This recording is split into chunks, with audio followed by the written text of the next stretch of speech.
Hey everyone, hopefully you all are well and good because Chelsea is not going to leave me in any good state right now and any Chelsea fan. Another loss in the same old fashion. Wolves 2, Chelsea 1 at the Molineux Stadium. Play well, could not score, can't play the game for another 90 minutes and the same old goes on with Chelsea. Another loss, the pressure is going on the manager now and we are officially stuck in the mid-table right now. But I think there's no point right now coming in this video. Now either I can cry in this video or I can rant and it's not going to be any benefit right now. So calmly I'm going to discuss 5 things I learned from this game and analyze. So please people do comment your opinion and things you learn. Smash the like and subscribe. So now going on to the first thing. See, now we have many fans I'm seeing are going Pochettino fully out right now and I can't even blame them. I have no defense of Pochettino right now. Everybody has entirely their opinion and I think they're not even wrong right now. And Poch has been shambolic this season. I can't even defend him. But I think no manager right now is going to fix the mess under Todd Bowley and Iqbali and the new ownership. I think the problem runs deeper at Chelsea and today is another big reason for it. Now, you can say this is not a new thing we learned, but I think today we learned it in more deep stretch. The manager, yes, he got the lineup today in terms of wrong, but what he could have done.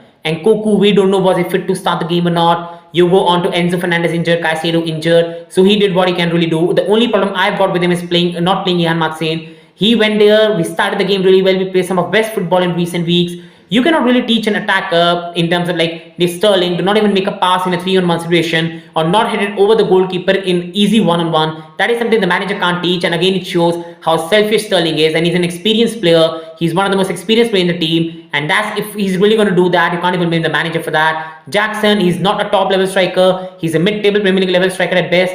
I still think the boy has a lot of talent, but he's not ready to lead the line for Chelsea if you want to aim for a top 6 finish, which is not over as well. You go on to Armando Broja, he's come back after injury, he just doesn't look ready. You go on to Noni Madueke, we are trying to even sell him now, just after signing him. Mudryk came on, no impact, is so young right now. What do we expect of this team? You can bring on Jose Mourinho, you can bring on De Zerbi, you can bring anyone. They are not going to make this side score goals in front of goal because they need some experience. We have just brought a Brighton project here with in terms of bringing so many players that need developing. But the only difference is that Brighton, you can finish 12th, 12th, 12th, and that won't be any pressure on the manager. At Chelsea, you cannot finish 12th. But I think the people have forgotten that we are Chelsea and we can't take finishing 12th. I think it's become a norm at Chelsea now. That brings me to the second thing we learned, and that is Nicolas Jackson and Armando Broja are not ready at this top level. They should not be starting games for Chelsea. And now with Nkunku fit enough, both of them should be on the bench and come as substitutes. And Nkunku should be starting. This is not me saying sell Jackson, sell Broja. I trust Jackson. I trust Broja. I think they're young players with a lot of potential and good ceiling in front of them. But I think they're not really ready to play at this such tough level like Chelsea, where the pressure of the millions of fans around the world, they're not ready to, I think, at the moment handle it. Jackson still has a lot of good raw talent. He's some of the touches is really good. He reaches the right position. His pace is good, but his first touch is still not really good. His finishing in the box is really not good, and I can't even blame him. He has not played much professional football in terms of like, he played for Villarreal, but most as a substitute. He's not a top level striker, but Chelsea wanted to do top level stuff. Ivan Ferguson for Brighton, was it this great thing 1-2 years back? No, because he was allowed the time to develop. With Chelsea, we have put Nicolas Jackson, a mid-table striker with right now a lot to learn, a lot to develop, and gave him the pressure to do well. He's a mid-table striker who has been expected to score 20 goals. That's not going to happen. Armando Broja, again, just coming back from injury. He did play for Southampton, scored 12 to 15 goals, and then he got injured, and now he looks out of confidence. He's more experienced than Jackson, but even he looks out of confidence. He's just come back from injury. How can I be hard at him? We need to play Nkunku regularly now, and if we can, try to bring a new striker and loan, I will say, Armando Broja, so he can get more minutes and match fitness, and keep Nicolas Jackson as a substitute. That's the way only I think we can really save our season and I think really develop them well. If you keep playing Nicolas Jackson again and again and again loses confidence, it's not going to do a lot of good for this boy, and he's not even got goal scoring wingers who are really helping him to ease from this pressure. Coming on to a bit of positive in the game, the only glimmer of hope for the future, that is Christopher Nkunku, and again he showed his way above every, like in terms of average score we have got. I will only say Palmer is one of the best attackers we've got, but I still believe Palmer has still a lot to learn and he still has a lot to develop. Nkunku is a more refined player, he's a more developed player. When he came on the pitch, you saw his positioning. It's not just about the goal, you see how he played today. When he came on the pitch, he hit the straight away into the goal and was cleared off the line. That was such a smart finish by Nkunku. If Nico Jackson is there, Broja is there, they're straight away hitting it straight, no thinking. He really put it straight away from the player, and that was a really good finish by Christopher Nkunku, but it was cleared off the line. He made a wonderful pass to Raheem Sterling, but Sterling hit it straight to the goalkeeper. He scored a very good goal from the header, being in the right position. His passing was really good today, and that is the only bit of glimmer of what I can say in this really match. Pochettino has got to be one of the worst Chelsea managers in terms of in-game management we've ever seen. We have seen Mauricio Sarri with the Barkley Kovacic substitution. We have seen the likes of Graham Potter, but I think Poch in-game management is another one on the list. Pathetic in-game management has been the whole season. Today, you are at half-time. We are 0-0 to Wolves. We are playing well, but the attackers like Sterling, Jackson are not doing well. Why not bring Nkunku on? Why not bring Mudryk on at half-time? Why not bring a Martin on for Colvin? We have to win this game. Why being so stubborn? Why being so slow, Poch? Why? Why are you treating Martin so badly? Why are you not making immediate substitution? But okay, you wanted to see the game mode. Okay.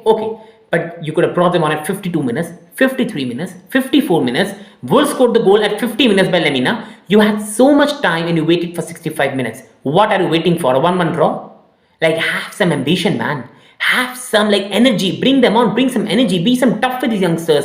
But you are just there, standing there, not having any energy. That's not going to work, Poch. I want to back you. I've seen a track record and he's a good manager. But if Poch is going to make the changes like this and be so bad in his in-game management, then if he's sacked, I will have no sympathy for him. And that's the way it goes. Because I think Chelsea are not in a good situation. But I even think that Pochettino should be doing better than what he's right now. And the final point and the more concerning point on the future of Chelsea Football Club is I think this project is going downhill and rapidly going downhill. See, we can keep on saying this project, but nobody's understanding the mentality that's becoming a Chelsea Football Club right now. You can build a project, but you cannot go down in such a way. Right now, we've got so many players that are absolutely dependent on potential. We have abundance of these players right now who are above average right now or below average or near average. But these players have a lot of potential. But again, they can be world class. Again, what I've said, they can be world class. But nobody knows will they be world class. And right now, they're in an environment of manager facing sack. They're in an environment where every time ownership, they sell 10 players, buy 10 players, sell 10 players, buy 10 players. They're in an environment where fans are angry with them and rightfully, but that's really not going to help their confidence.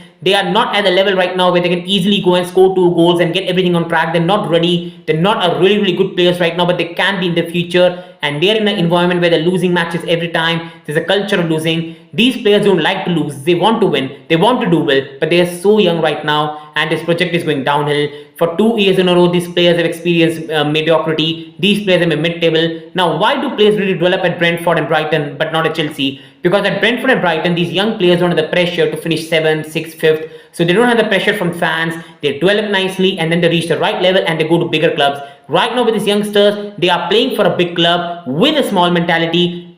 But fans have a big mentality and they're facing the pressure. So club has a small mentality, fans have a high mentality, the players are not ready and it's not going well. And this is why the only way this project can be revived is if we can get some victories in a row. We've got good fixture lists coming up, Palace, Luton and Fulham. But even if we can't get victories in them, the season is finito. Project is finito. The club is done. Because if these players on 80-year contract don't do well, we are stuck with them for 8 years. They are stuck with us for 8 years. We are not going to be able to sell them.